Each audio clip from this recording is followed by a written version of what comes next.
I'm Danny. And I'm Shawn, Rhodes, and we've been fostering for almost 15 months now. What led you guys into fostering? A slow restaurant, a Ukrainian girl, teenager, and I got sit right in front of her, and everybody else is talking, and there's this young teenage girl that doesn't speak English, and we really hit it off, and after we were done, I told Shawn, I said, I don't think I'm through being a dad yet. And I was surprised because I always wanted to be a foster mom, but after my divorce from my ex-husband and everything, I didn't think it was ever going to happen, so I just kind of let it go.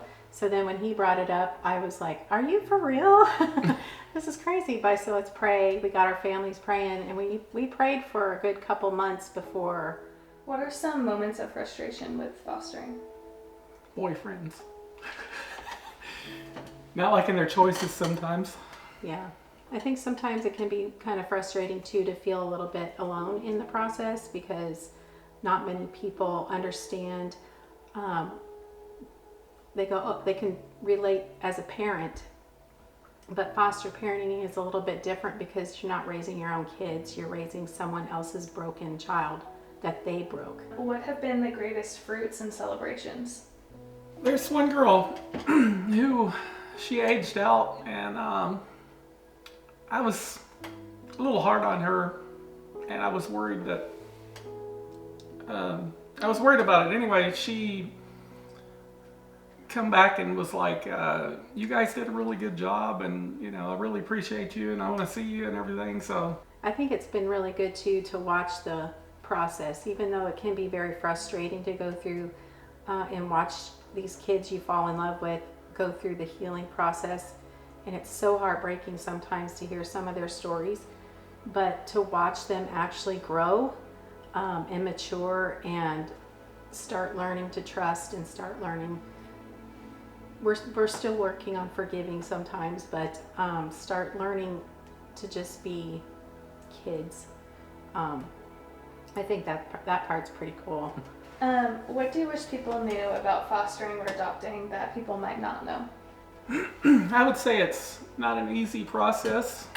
It's definitely like being on a roller coaster. It's ups and downs, curves being thrown your way. And not every kid is going to be a good fit. So we don't get much of a say in anything.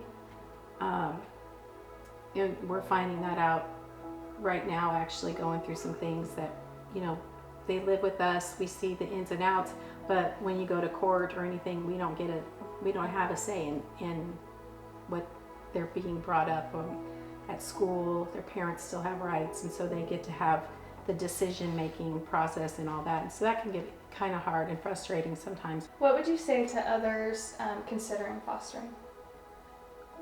Pray a lot. I think that's, I'm glad that we didn't go into it without God's blessings. We definitely feel like it was a calling on our lives. Definitely do research, pray a lot. Personally, as a foster parent, through this journey, what has God taught you or changed in you? He's really been showing me how to just rely on Him, like for everything. Before you just kind of go through your days and through your motions, and now you're going, okay, Lord, here we go again. This is going to be another roller coaster. Here, how do we handle this? And you just go into Him more and more and more, which is what He wants, right? And with Danny, I think we've grown closer through the whole process because where else do you go? No one really understands it like we do. So we kind of have to rely on each other.